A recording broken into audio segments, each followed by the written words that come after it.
बुद्धिहीन तनु जानिके सुमिरो पवन कुमार, बल बुद्धि विद्या देहु मोहि, हरहु कलेश विकार। यानी कि यह हनुमान जी, मैं आपको याद करती हूं, आप तो जानते ही हैं कि मेरा शरीर और बुद्धि निर्बल है, मुझे शारीरिक बल सद्बुद्धि ज्ञान दीजिए, मेरे दुखों और दोषों का नाश कर दीजिए। हनुमान जी की जब प्रार्थना की जाती है और हनुमान चालीसा का उच्चारण किया जाता है, उससे पहले कही हुई ये पंक्तियां हैं। हनुमान चालीसा का आज अर्थ क्या है? आज कितने लोग जानते हैं कि किसने रचा इसे, क्या इसकी ताकत होती है जब इसका उच्चारण किया जाता है? हनुमान जी के बारे में आज आप एक एनिमेशन फिल्म देख लीजिए बच्चों की, या फिर उन्हें एक सुपर हीरो के तौर पर बच्चों में समझ लीजिए, या फिर बड़े बड़े लोग जो कि अपनी वृद्धावस्था में भी संकट मोचन के लिए हनुमान जी को ही याद करते हैं। तो जब हनुमान जयंती का पर्व होता है, हनुमान चालीसा पढ़े जाने को लेकर तमाम तरह के विवाद तो होते हैं, लेकिन आज हम उन विवादों से दूर हैं और हम यहां पर चर्चा करने वाले हैं हनुमान जी के भी बारे में, आज उनकी आवश्यकता के बारे में, आज उनसे जो सीख ले सकते हैं सब उसके बारे में, और हनुमान चालीसा के बारे में। हमारे साथ तमाम खास मेहमान इस समय इस चर्चा में जुड़ रहे हैं। एक एक करके सबसे परिचय आपका करा देते हैं। अनूप जलोटा जी, मशहूर भजन गायक हमारे साथ हैं। कवि कुमार विश्वास हमारे साथ हैं। कुछ अलग किरदार में आज सुधांशु त्रिवेदी जी भी हमारे साथ रहेंगे। मनोज तिवारी हमारे साथ जुड़ रहे हैं। किशोर कुणाल, जिन्हें राम मंदिर आंदोलन में आप आगे आगे देखते थे, आज यहां हनुमान भक्त के तौर पर भी हमारे साथ जुड़ेंगे, और साथ में भजन गायक कन्हैया मित्तल भी जुड़ेंगे। कुमार विश्वास जी, एक सवाल जिससे मैं सबके साथ शुरुआत करना चाहूंगी, और आपसे सबसे पहले, वो ये कि हनुमान जी क्या हैं? रिश्ता उनसे इतना प्रगाढ़ लगता है सबका कि किसी को दोस्त नजर आते हैं, किसी को सिर्फ उन्हीं में सहारा नजर आता है। हनुमान जी आपके हिसाब से क्या है? देखिए श्वेता, क्या है ना, हनुमान लोक देवता है। जैसे राम को कहीं गांव में, कहीं शहर में, कहीं कस्बे में अगर भगवान को पुकारना हो, उन्हें विराजमान करने का स्थान देखना हो, तो योजना बनानी पड़ती है, वास्तु देखना पड़ता है, मंगल किधर है, शुभ किधर होगा, भगवान का मुख किधर होगा, उनके वाम पार्श्व में कौन बैठेगा, लक्ष्मण कहाँ बैठेंगे, उनका आसन कैसा होगा। लेकिन गांव में एक पीपल के नीचे एक छोटी सी प्रतिमा पर गेरू पोत कर महिलाएं अपना मंगल गा लेती हैं, अपना सुख दुख बांट लेती हैं। छोटे बच्चे उन्हें देखकर भूत प्रेत पिशाच से अपने आप को मुक्त मान लेते हैं। बड़े बुजुर्ग वहां से राम तक अपनी बात पहुंचने का बहुत ही सरल मार्ग खोज लेते हैं। एक बात और मैं श्वेता कहूं, पूरी राम कहानी जो है वो प्रतीक शास्त्र है। अगर राम सूर्य का प्रतीक है, जो कि वो सूर्यवंशी हैं, और माता सीता पृथ्वी की प्रतीक हैं, चूंकि वो पृथ्वी से पैदा हुई हैं, तो सूर्य और पृथ्वी के रिश्ते के बीच में वायु बहुत आवश्यक है। वो हर ग्रह बेकार है जिसके बीच में वायु नहीं है। पूरी दुनिया ढूंढ रही है ऐसे किसी दूसरे ग्रह को जहां वायु हो। तो ये वायु का आत्मज है, वातात्मज है ना, वातात्मज वानर यूथ मुख्यम, वो इन दोनों के बीच है। तो राम की कहानी पूरी नहीं होती अगर हनुमान ना हो।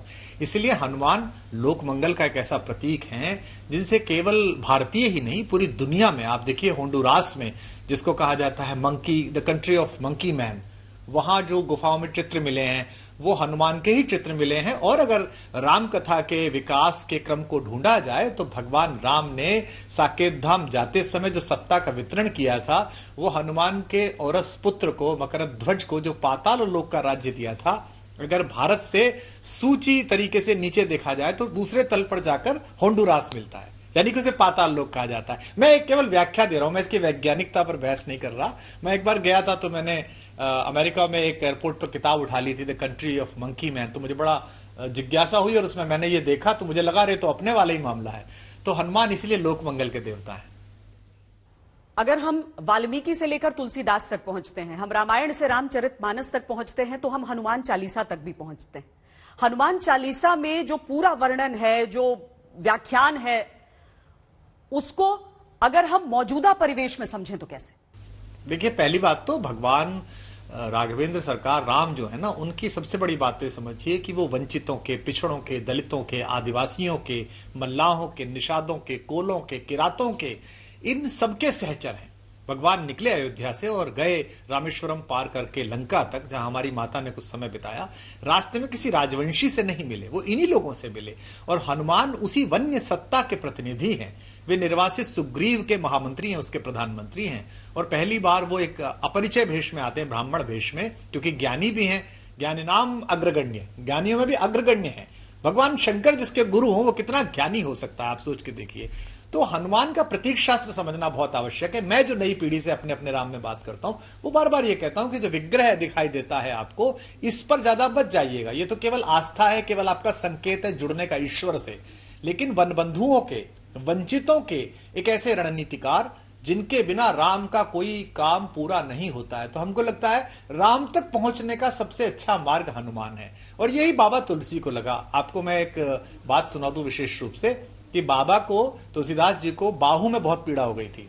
अब कोई दर्द हो गया होगा, जैसे आजकल होता है, बहुत ज्यादा आर्थराइटिस हो जाता है, कई बार पैरों में हो जाता है, बाहों में कोई दर्द हो गया होगा, मांसपेशियों का हो गया होगा, आयु भी बहुत थी, तो उन्होंने हनुमान बाहुक नामक एक पूरा काव्य लिखा और तब हनुमान जी प्रसन्न हुए। तो हनुमान मूलतः वो कड़ी हैं जो सीता से होते हुए हमें राम तक जोड़ते हैं। विनय पत्रिका में हनुमान एक दिन मां सीता से कहते हैं, अम्ब कबहुक अवसर पाए, हे मां कभी अवसर मिले, शाम के समय भगवान अच्छे मूड में बैठे हो, मेरी ओ सुध ध्याय भी कछु करुण कथा चलाए, जरा मेरी बात भी चलाना। निरअहंकार होना, एक एम्प्लॉय को किस तरह अहंकार शून्य होना चाहिए, एक एम्प्लॉय को किस तरह केवल जो एम्प्लॉयर है, केवल जो संस्था है, उसके प्रतीक चिन्ह से जुड़ना चाहिए। जो प्रतीक चिन्ह आज तक का है, जो प्रतीक चिन्ह अशोक चक्र लिए हुए भारत की सरकार का है, उसके नीचे बैठे हुए किसी व्यक्ति को इतना निरहंकार होना चाहिए कि मैं जो कुछ भी हूं इस संस्थान की वजह से हूं। आज इस संस्थान के कारण मेरा समाज में हर जगह आदर है, मेरी गणना है। वो जो यूक्रेन से लौटते हुए भारतीय बच्चों के हाथ में तिरंगा देखकर वहां की सेनाओं ने उन्हें मार्ग दिया है मुस्कुराकर, वो किसी सत्ता के कारण नहीं दिया, वो भारत की 75 वर्ष की आध्यात्मिक प्रभुसत्ता की वजह से दिया है कि हम सबने मिलकर इस देश को बनाया है। तो आप देखिए ना कि जब उनका स्तवन होता है तो बहुत सारी डिग्री उनकी बताई जाती हैं। मनोजवम मारुत तुल्य वेगम वातात्मजम वानर यूथ मुख्यम जितेंद्रियम बुद्धिमताम वरिष्ठम। लेकिन क्या जाता है, श्री राम दूतम शरणम प्रपद्ये, मैं श्री राम का दूत है। और वो मां से जब पहली बार मिलते हैं माता जानकी से, तो भी नहीं कहते, उनके पास परिचय में बोलने के लिए पर्याप्त है। वे पंच तत्वों में से एक वायु के पुत्र हैं, उनके गुरु शंकर हैं। उन्होंने अपने बचपन में ही इस पूरी प्रकृति को अपने अपरिमेय ओज से परिचित करा दिया है। वे, लेकिन एक ही उनका परिचय है जिसे वो दिन रात स्मरण करते हैं और उसी पर मुग्ध रहते हैं। जब माता पूछती है कि बेटा तुम कौन हो, तो कहते हैं राम दूत मैं मात जानकी। इस विनम्रता पर श्वेता कौन न बलिहारी हो जाए, इस सामंजस्यता पर कौन न न्यौछावर हो जाए कि इतना इतना बल होने के बाद भी जो लंका को एक उसमें आघात में पार कर दें, जो एक मुष्टिका में लंकिनी को मूर्छित कर दें, जो रावण के अहंकार को चूर्ण चूर्ण करके उसकी राज्यसभा में बिखरा दें, जो पूरे नगर को अपना परिक्रम दिखा दें। लेकिन वो कहते रामदूत मैं मात जानकी, मेरा इतना परिचय है कि मैं राम का दूत। और कसम भी किसकी खाते हैं, सत्य शपथ करुणा निधान की, मैं उन करुणा निधान की कसम खाकर कह रहा हूं।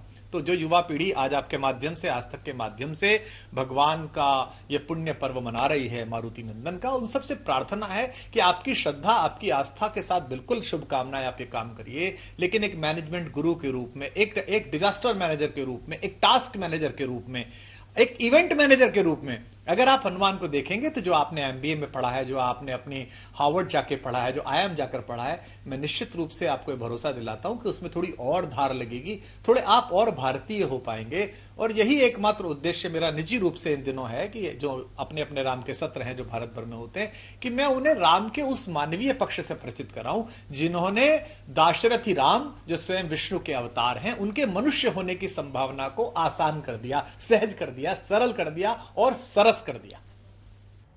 नहीं, पर आप हनुमान चालीसा की व्याख्या कैसे करेंगे? देखिए, हनुमान चालीसा अपने आप में, क्योंकि सुंदरकांड में महत्वपूर्ण रूप से हनुमान अपने पूरे प्रकर्ष पर आए हैं, वो एक अलग से पूरा एक व्याख्या है, अलग से पूरा एक संवाद है। और मैं आशा करता हूं, हम लोगों ने तो अपने अपने राम भी किया था आज तक, पर मैं आशा करता हूं कि कभी ना कभी सुंदरकांड पर के उसकी वैज्ञानिकता पर अवश्य रूप से आपके यहां आकर या कहीं मैं बोलूंगा। लेकिन हनुमान चालीसा एक छोटी सी ऐसी स्तुति, एक छोटा सा ऐसा स्तवन है जिसे घरेलू परेशानियों में, बाढ़ में बह गई फसल में, इस बार इंद्र भगवान की अकृपा से वंचित रह गई किसानी में, छोटी सी परेशानी में, थोड़ी सी व्याधि में, बेटी के घर आए संकट में, पुत्र की नौकरी के संकट में, इस देश के करोड़ों करोड़ लोगों ने, न केवल इस देश के बल्कि पूरे विश्व के आस्तिकों ने हजारों हजार सालों से उसका स्तवन करके, उस धारणा का स्मरण करके स्वयं को मुक्तिकामी बनाया है। इसलिए हनुमान चालीसा में इन 40 पंक्तियों में गोस्वामी तुलसीदास जी ने, जैसे कहते हैं ना कि होम्योपैथिक एक दवा होती है, एक तो होते हैं इंजेक्शन एलोपैथी के होते हैं, बहुत सारा चीज मुंह पर लगा हुआ है, एक होम्योपैथी की दवा होती है, बच्चा मीठा मीठा खाता रहता है और धीमे धीमे उस जड़ पर वो प्रहार करती है। तो हनुमान चालीसा का प्रातःकालीन स्मरण, प्रातःकालीन स्तवन उस बच्चे को, उस व्यक्ति को, उस भारतीय को एक आध्यात्मिक इम्यूनिटी देता है। कोरोना काल में इसकी बड़ी चर्चा हुई ना, इम्यूनिटी की। तो शारीरिक इम्यूनिटी की बात तो हमने कर ली, मन की इम्यूनिटी तो हमने बात कर ली कि हम डिप्रेशन के लिए कंसल्टेंट्स के पास चले जाएंगे, साइकेट्रिस्ट के पास चले जाएंगे, लेकिन आपकी आध्यात्मिक इम्यूनिटी, आपके अंदर एक भरोसा हो, एक भरोसा, एक आस और एक विश्वास आपके अंदर हो, यह हनुमान चालीसा अंदर से आपको यह शक्ति देता है। तो राम जी को जब हम देखते हैं तो मर्यादा पुरुषोत्तम, और जो उस मर्यादा पुरुषोत्तम के साथ हमेशा साए की तरह रहा, उसकी रक्षा के लिए अपना सब कुछ न्यौछावर करने को तैयार रहा, उस रिश्ते से भी हम आज वर्तमान में कुछ समझ सकते हैं। उसका कारण है श्वेता, उसका कारण श्वेता यह है कि भगवान राम के ऐसे कई कार्य जहां राम की प्रभुसत्ता भी मनुष्यता के कोष्ठक में आकर थोड़ा संकोच में आ गई। भगवान राम भी मनुष्यता के उस कोष्ठक में बैठकर यह सोचने लगे कि अब मैं क्या करूं। आप देखिएगा ना कि जिस समय लक्ष्मण को मूर्छा लगी है, उस समय वो कितने चिंतित हैं कि मैं अयोध्या कैसे जाऊंगा, और मेरो सब पुरुषार्थ थाको, विपत्ति विदारण बंधु बाहु भिन्न करत भरोसो काको, मैं किसका भरोसा करता हूं। तब भी वो जानते हैं कि हनुमान काम आएगा, और हनुमान जाते हैं और लंका में उस वैद्य को लेकर आते हैं जो संजीवनी का पता बताता है। और ये जो संजीवनी है, मैं श्वेता आपको बताऊं, और ये हनुमान जी के इस स्मरण पे, इस पर्व पर सबको जाननी चाहिए कि मूलतः ये शबरी जब बेर खिला रही थी राम को, तो ऐसी लोक कथा मराठी में भी और दक्षिण भारतीय राम कथाओं में आती है कि राम ने तो श्रद्धा से, अनुकंपा से, स्नेह से बेर खा लिए, लेकिन लक्ष्मण को लगा कि ऐसे कैसे हो सकता है कि एक ग्राम्य महिला झूठे बेर करके मेरे बड़े भाई को दे रही है और मेरी तरफ बढ़ा रही है। तो शायद लक्ष्मण जी ने कुछ बेर पीछे की तरफ फेंक दिए, क्योंकि शेषनाग के अवतार ने फेंके तो जरा बेर भी दूर तक गए होंगे। तो सुनते हैं कि वही बेर हिमालय की पहाड़ियों में संजीवनी बूटी के रूप में विकसित हुए, और वही संजीवनी फिर लाने के काम आई। और बीच बीच में राम गुरु के रूप में हनुमान का परिमार्जन भी करते रहते हैं। रामेश्वरम के शिवलिंग की स्थापना के समय जब हनुमान कैलाश पर्वत से पत्थर लेने के लिए गए और उसे शिवलिंग के रूप में स्थापित करने का उनका मन था, तो वह जो रेत का विग्रह था उसे हटा देने का आग्रह राम ने इसीलिए किया ताकि हनुमान को यह पता रहे कि वे प्रकृति के वायु के पुत्र हैं, और वायु का अपना निजी अस्तित्व केवल प्राणियों के मंगल में है, अपना कोई निजी अस्तित्व नहीं है। वायु का अपना गुणधर्म इतना है कि उसके होने मात्र से प्राणियों में मंगल है। और आपको पता है कि जब उनके पिता वायु ने, उनके पिता मारुति ने स्वयं को काम से वंचित कर लिया था, रोक लिया था, एक तरह से हड़ताल कर दी थी, जब उनके ऊपर वज्र का प्रहार हुआ था, तब इंद्र ने, वरुण ने, सभी लोगों ने आशीर्वाद दिया था। इंद्र ने वरदान दिया था कि वे पानी में रह सकता है, अग्नि ने वरदान दिया था कि वो मुझ में जलेगा नहीं, इसीलिए उनकी पूंछ में जब आग लगाई। हालांकि मैं तो पूंछ नहीं मानता उसे, मेरी व्याख्या थोड़ी अलग है, लेकिन लोक कथा की व्याख्या है तो ये भी मान लेते हैं। वरुण ने भी उन्हें आशीर्वाद दिया। तो वे देवताओं के आशीर्वाद से संपृक्त ऐसे रुद्रावतार हैं, शंकर के ऐसे अंश हैं, जो राम की कहानी की अनिवार्यतम अवयवों में से एक है। रामचरितमानस के साथ आया चमत्कार, चमत्कार की कहानियों के साथ आए सवाल उठाने वाले। और आज के दौर में अगर हम देख लेते हैं तो अगर विवाद उठते हैं, सवाल उठते हैं, तो उस समय क्या हम उन विवादों पर ध्यान दें या फिर केवल विश्वास कायम रखें? देखिए, विश्वास की बात ही नहीं है, वैज्ञानिकता है। हमारे अभूतपूर्व राष्ट्रपति श्री एपीजे अब्दुल कलाम और श्री कस्तूरी रंगन जी ने जो रिसर्च पेपर लिखा था भगवान श्री राम की तिथि संशुद्धि पर, देखिए मैं आपसे ये कहूं श्वेता कि आप मेरे पिताजी से परिचित है तो आप कहेंगी कि हाँ एक बार मिले थे। मैं आपसे कहूं कि मैं आपकी माताजी से परिचित हूं, आप कहें तो मैं कहूंगा हाँ मिला था। लेकिन मेरे परदादा से आप परिचित थी या नहीं थी, क्योंकि आपने देखे नहीं थे, तो आप ये कैसे कह सकती है कि आपके परदादा हुए ही नहीं। तो जिन धर्मों की व्याख्या हमने अभी 300 साल पहले, 1500 साल पहले, 2000 साल पहले देखी है, उनके भागवत व्यक्तित्वों के ऐतिहासिक प्रमाण हैं। हम सनातन है, हम पुरातन है, तो इसमें हमारा अपराध हो गया कि भाई आपके पास जब यह वैज्ञानिकता नहीं थी तो अपराध हो गया। भाई द्वारिका की आपने तिथि संशुद्धि अभी शोधी है, 4800 साल पहले कार्बन डेटिंग के अनुसार द्वारिका निकली। और हम क्या कह रहे हैं? हम भी तो यही कह रहे हैं कि 5000 साल पहले द्वापर था और 8000 साल पहले त्रेता था। तो मैं तो इस विवाद में पड़ता ही नहीं कि हम राम सेतु पर प्रश्न उठाने वाले, और मुझे कहना भी नहीं चाहिए, थोड़ा राजनीतिक हो जाएगा। राम तो अपने ऊपर प्रश्न उठाने वालों का भी स्वागत करते हैं, वे उन्हें भी सद्गति प्रदान करते हैं। वे तो रावण को भी सदगति प्रदान करते हैं। हाँ, मैं एक बात फिर आपसे कहूंगा कि इसमें कोई चमत्कारिकता नहीं है, ये कंप्लीट वैज्ञानिकता है, पूरी वैज्ञानिकता है। देखिए, हनुमान ने पहली बार लंका में प्रवेश किया तो गोस्वामी जी वर्णन क्या करते हैं, श्वेता आप खुद देखिए, आप तो विश्व भर में घूमती हैं, अभी आप यूक्रेन में थी और दुनिया भर के दौरों पे आप आज तक के सभी लोग जाते हैं।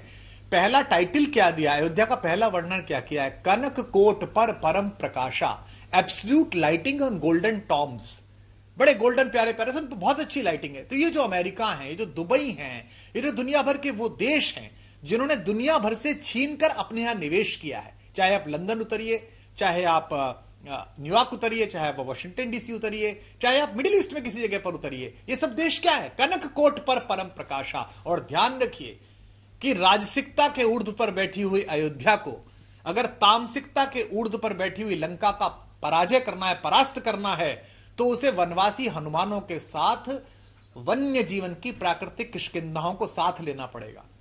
चाहे कथा का पाठ करना हो, मंत्रोच्चार करना हो, सामूहिक मंत्रोच्चार की बात हो जिसमें पूरा विवाद जुड़ता है, उसको लाउडस्पीकर के जरिए सुनने की बात हो, तो ये सारी चीजों को कुमार विश्वास कैसे देखते हैं?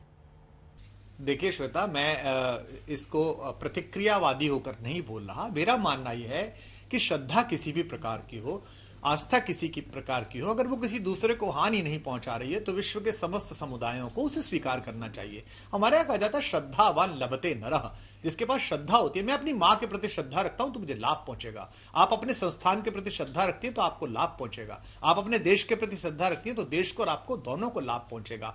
तो अगर हम होंगे कामयाब को यहां 2 बार हाथ मार के गाने से सामूहिकता में तेजस्विता का बल आता है, तो इतने सारे लोगों के बैठकर हनुमान चालीसा पढ़ने पे, सुंदरकांड पढ़ने पे सामूहिकता का बल नहीं आएगा। उसमें आप ये कह देंगे कि ये क्या थिएटरबाजी हो रही है और इससे कौन सी शक्ति आ जाएगी। मूलतः वह जो शब्द बोला जा रहा है, मूलतः वह जो मंत्र बोला जा रहा है। अभी मैं अथर्ववेद पढ़ रहा था और आश्चर्य की बात है कि मैं उस दिन वो पन्ना पलट रहा था जिस दिन भारत के संविधान को आकृति देने वाले परम पूज्य बाबा साहब अम्बेडकर का जन्मदिन था, अम्बेडकर जी का। तो उसमें लिखा होता समानी प्रपाह, मेरी प्रजाएं एक कुएं से पानी पिए, हम एक साथ खाना खाएं। ये मेरा वेद कह रहा है, दुनिया की सबसे पुरानी किताब, वैज्ञानिक रूप से पुरानी किताब, ये नहीं कह रहा, वो बाकायदा कार्बन रेटिंग से सबसे पुरानी निकली है। उस वेद में कहा जाना है समानित प्रपा। तो अगर बीच में कुछ ऐसी चीजें आई हैं जिन्होंने उसमें से थोड़ी तोड़ मड़ोड़ की है, जाति की रूढ़ियां बनाई हैं, बंधन बनाए हैं, तो उन्हें परिष्कृत करना, परिमार्जित करना मेरा और आपका काम है, हमारी पीढ़ियों का काम है। हम केवल आस्था के नाम पर, श्रद्धा के नाम पर आंख बूंद करके बीच में मिलाए गए उस खराब मिश्रण को स्वीकार नहीं कर सकते। तो जो आपने प्रश्न किया कि मंत्रोच्चारों की सामूहिकता या हनुमान चालीसा के सामूहिक पठन पाठन और स्तवन की सामूहिकता या किसी भी प्रकार का मानस पाठ। अब मुझे भी लोग कहते हैं कि आप तो कविता सुना रहे थे, आप तो कहां सामाजिक राजनीतिक आंदोलन के व्यक्ति हैं, कहां राम पर बोलने लगते हैं, कहां कृष्ण पर बोलने लगते हैं।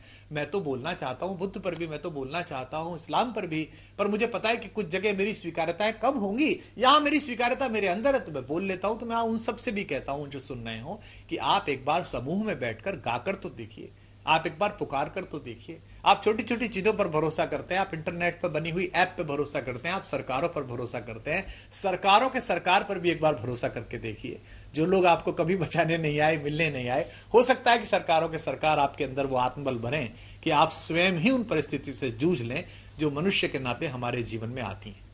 सुधांशु त्रिवेदी जी, आमतौर पर आप एक राजनीतिक बहस का हिस्सा रहते हैं, लेकिन यहां कोई बहस नहीं है, यहां पर बस विमर्श है। और हनुमान जी को लेकर जो हम पूछ रहे हैं कि हर व्यक्ति अगर आत्मसात करता है तो किस रूप से देखता है, तो सुधांशु त्रिवेदी के लिए हनुमान जी क्या है? हनुमान जी हिंदू धर्म और भारतीय संस्कृति के लिए एक अद्भुत देवता है। सप्त चिरजीवियों में से एक है। वह तब तक इस धरती पर रहेंगे जब तक भगवान राम का नाम रहेगा। और जानते हैं इसमें एक गहरी डीप एम्बेडेड फिलॉसफी है, एक गहरा आध्यात्मिक मंत्र है। वह मंत्र क्या है कि हनुमान जी क्या है? अतुलित बलशाली हैं, ईश्वर के सर्वाधिक निकट हैं। वैसे वो वानर हैं परंतु अपनी शक्ति भूले हुए हैं। इसका अर्थ जानते हैं क्या है? वो हमारे मन की उस गहरी शक्ति का प्रतीक है। जब आप कभी कंसंट्रेशन करते हैं तो मन कभी एक बिंदु के लिए भी स्थिर रहता है? नहीं। तो अगर देखते हैं, आप किसी वानर को देखिए तो एक क्षण के लिए स्थिर नहीं रहता, बाएं दाएं देखते हैं।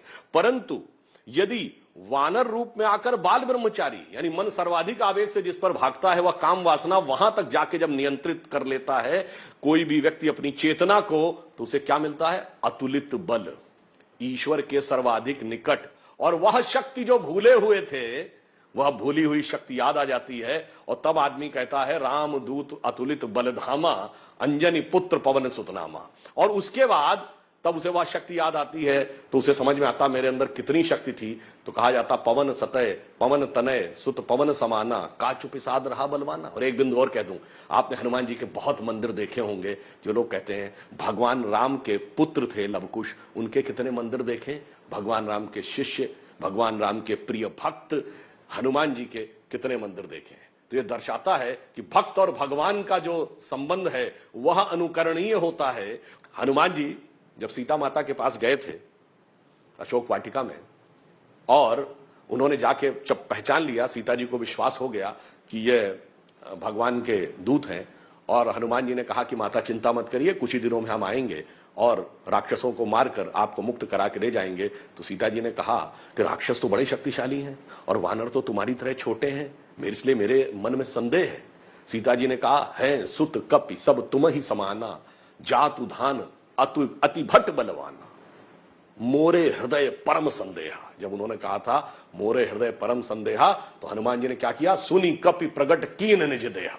और अपनी विराट देह जब प्रकट की तो वो कैसी थी, कनक भूधरा कार शरीरा समर भयंकर अति बलवीरा। वो विराट स्वरूप दिखाया और उसके बाद क्या कहा कि सीता मन भरोस तब भयहु पुनि लघु रूप पवन सुत लेहु। यानी तब सीता जी को विश्वास हुआ। तो बस ऐसे ही समझ लीजिए, दिखने में समाज में जो भी छोटा दिखता हो, कमजोर दिखता हो, उनके पास वास्तविक शक्ति होती है। और आज समाज अपनी नई चेतना विराट रूप में सामने आ रहा है। इसलिए बहुत सारे काल नेमी इसमें बीच में बाधा बनने के लिए आ रहे हैं, परंतु हनुमान जी का आदर्श वाक्य आज समाज के जन जन में जा चुका है कि हनुमान तेहि परसा करी पुनि कीन्ह प्रणाम राम काज कीन्हे बिनु मोहि कहां विश्राम।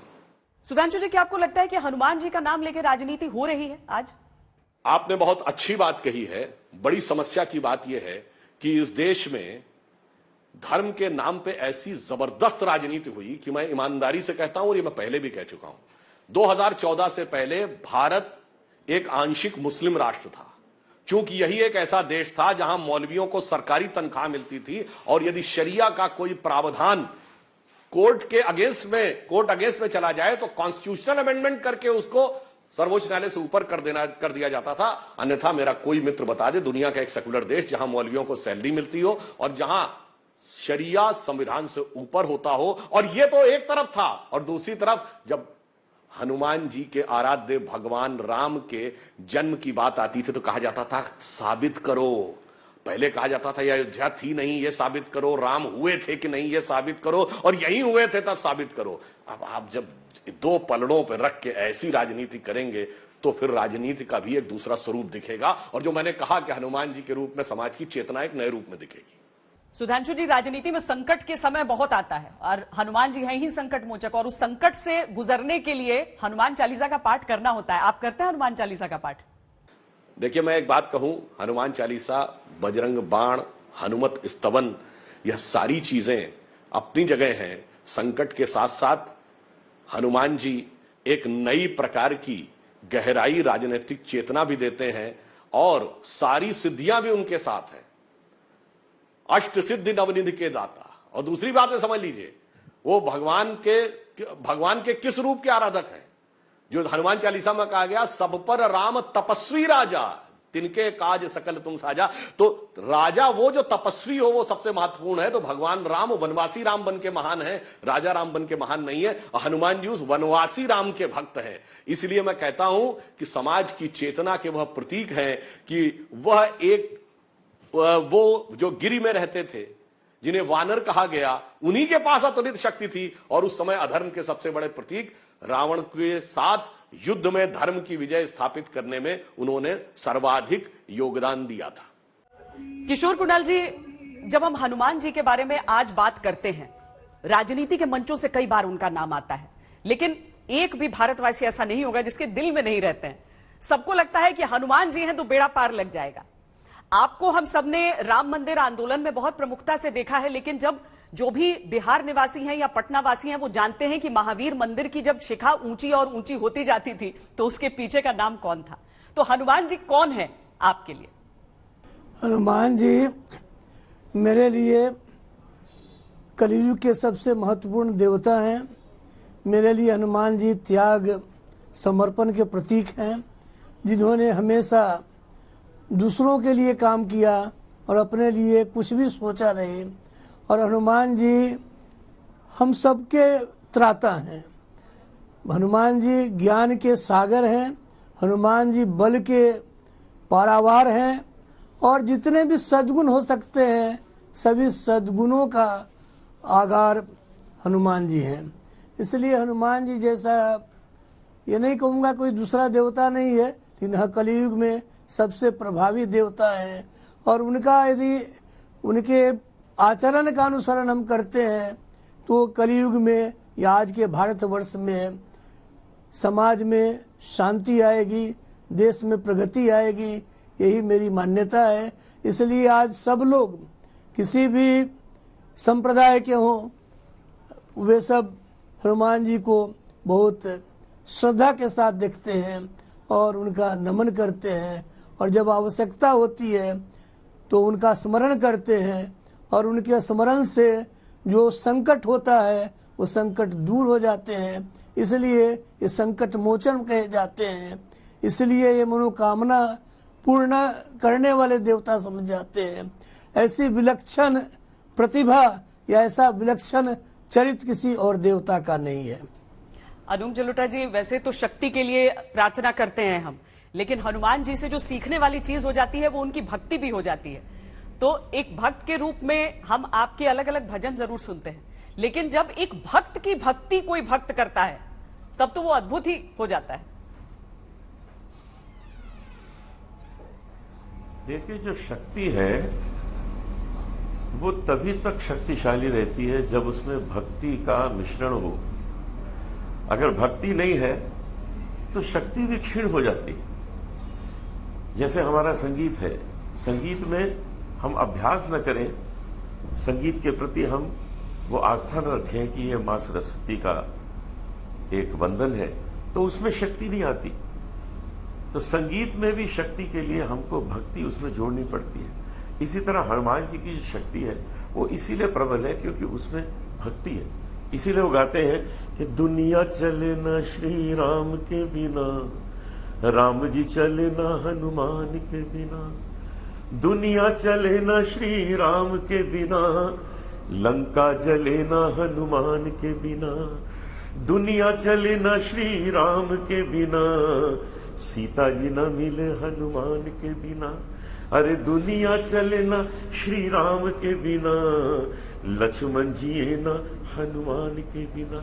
ये रचना इसलिए है कि उसमें भक्ति बहुत है, कि भगवान की भक्ति में हर वक्त लीन है, कुछ भी करने को तैयार है। तो मैं समझता हूं शक्ति और भक्ति जब दोनों मिलकर काम करते हैं तो कुछ बात बनती है।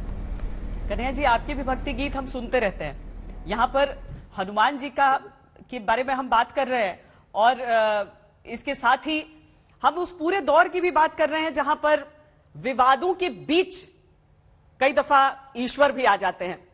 लेकिन यहां पर मैं हनुमान चालीसा से ही आपको चाहूंगी कि आप इसका प्रारंभ करें अपने जवाब का। देखिए, हनुमान चालीसा हर प्रश्न का उसमें उत्तर है। हम हनुमान जी को तो मानते हैं, हम हनुमान जी की नहीं मानते। जिस दिन हम हनुमान जी की मानना शुरू कर देंगे, हमारे सारे प्रश्नों का सवाल हमें मिलना शुरू हो जाएगा।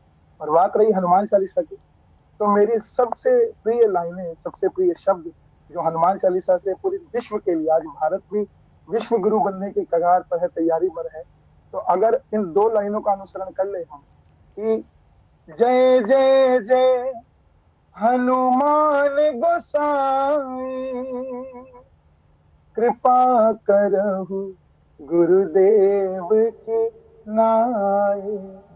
हाँ सिया राम जय जय राम।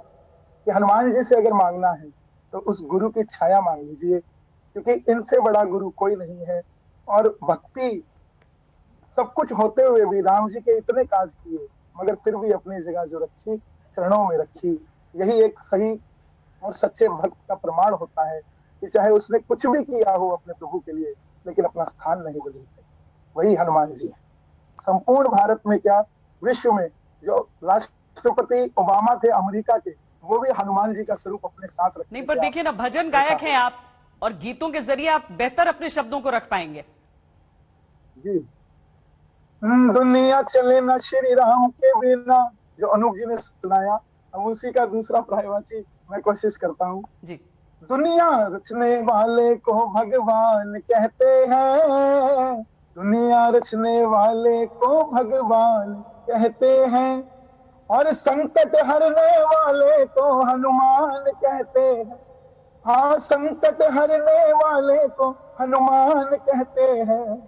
हो जाते हैं जिनके अपने पराए, हनुमान उनको कंठ लगाए, हनुमान उनको कंठ लगाए। जब रूठ जाए संसार सारा, बजरंग बली आके देते सहारा, बजरंग बली आके देते सहारा। राम चरण में हरदम अपना ध्यान धरते हैं, संकट हरने वाले को हनुमान कहते हैं। बहुत बहुत बढ़िया, बहुत खूब। और नहीं, सही बात आपने कही है किशोर जी। जब हनुमान चालीसा के एक एक पंक्ति में, उन 40 पंक्तियों में ऐसी ऐसी कोई चीज होती है, और मुझे लगता है हर व्यक्ति ना अपने जीवन का कोई सूत्र किन्हीं 2 पंक्तियों से जोड़ लेता है, चाहे वो राम काज करबे को आतुर हो, या फिर भूत पिशाच निकट नहीं आवे, महावीर जब नाम सुनावे। कुछ ऐसी पंक्तियां आपने भी आत्मसात करके रखी हैं कि जब याद आ जाता है, जब अब कुछ नहीं तो अब हनुमान जी भाई बेड़ा पार लगाएंगे। ऐसा है, हनुमान चालीसा जो ग्रंथ में, जो पुस्तक है, ग्रंथ है, इसमें एक एक शब्द में मंत्र शक्ति छिपी हुई है। कुछ काव्य ऐसे होते हैं जिसमें कविता का लालित्य होता है, लेकिन हनुमान चालीसा में मंत्र की शक्ति छिपी हुई है।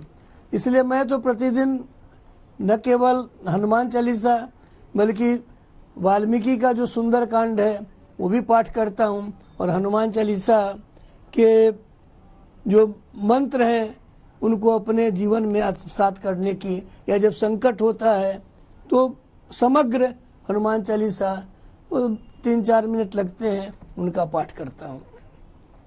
पर आज अगर हम कुछ विवाद भी देखते हैं, जब किशोर कुणाल जी, कि हनुमान चालीसा को लेकर थोड़ा सा एक तरह से एक विरोध के प्रतीक के तौर पर भी वो प्रयोग होता है, लेकिन दूसरे नजरिए से इसे देखिए तो क्या सामूहिक उच्चारण के किसी भी मंत्र के, या जैसे हनुमान चालीसा के, उसे एक अलग अलग शक्ति का संचार होता है?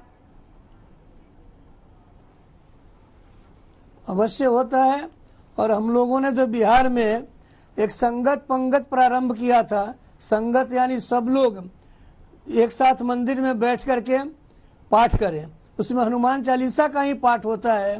इसमें कोई ऊंच नीच किसी प्रकार का भेदभाव नहीं होता है, और सभी मंदिरों में बिहार में, खास करके हनुमान मंदिरों में, हनुमान चालीसा के पाठ द्वारा ही सामाजिक समरसता को हम आगे बढ़ाते हैं, और लोगों को एक साथ जोड़ने का ये काम हनुमान चालीसा कर रहा है। और हनुमान चालीसा समरसता के अलावे संकट में भी हर व्यक्ति को इसके पाठ और भक्ति पूर्वक हनुमान जी का स्मरण करने से उसको संकट से मुक्ति मिलती है। यह एक सिद्ध प्रयोग है, इसमें हजारों लोगों का अनुभव है, लाखों लोगों का अनुभव है। दरअसल जब हम ईश्वर की बात करते हैं ना किशोर कुणाल जी, तो उसमें एक बात हो जाती है कि आपको जुड़ाव होना चाहिए, और हर पीढ़ी का अगर जुड़ाव होता है तो वो हनुमान जी से हो जाता है। कोई दोस्त देखता है, कोई शक्ति का संचार के तौर पर देखता है। लेकिन ये मैं आपकी निजी राय इस पर जानना चाहती हूं कि अगर ये विवाद के लिए या टकराव के लिए प्रयोग होता है, आप टकराव देख रहे हैं जो इस समय चल रहा है भारत में, कि नहीं हम भी एक साथ मिलकर उच्चारण करेंगे उसका, या फिर आप इसे परंपरा से जोड़ रहे हैं? नहीं, हनुमान जी के साथ तो ऐसा विवाद नहीं होना चाहिए, क्योंकि हनुमान जी ने इस देश में भक्ति के द्वारा शक्ति प्रदान की है, सबको सशक्त बनाया है। और हमने जैसा बतलाया कि बिहार में हमारे यहाँ हनुमान जी के हनुमान चालीसा के पाठ से ही हम सबको जोड़ते हैं। और मैं आपको बताऊं कि हमारे यहाँ जो हनुमान चालीसा का पाठ होता है, उस गांव में कुछ दूसरे संप्रदाय के लोग भी होते हैं, वो भी आते हैं और बहुत आनंद से पाठ करते हैं, उनको इसमें कोई एतराज नहीं होता है। इसलिए हनुमान जी जोड़ने वाली शक्ति के पर्याय हैं, उनके प्रतीक हैं, न कि भंग करने वाले या समाज में तनाव पैदा करने वाली शक्ति के प्रतीक हैं। बिहार में तो हम लोग ऐसा नहीं देखते हैं। और यहाँ पर मंदिर के बारे में एक बात मैं बतला दूं कि महावीर मंदिर ऐसा है जिसमें हनुमान जी के 2 स्वरूप हैं।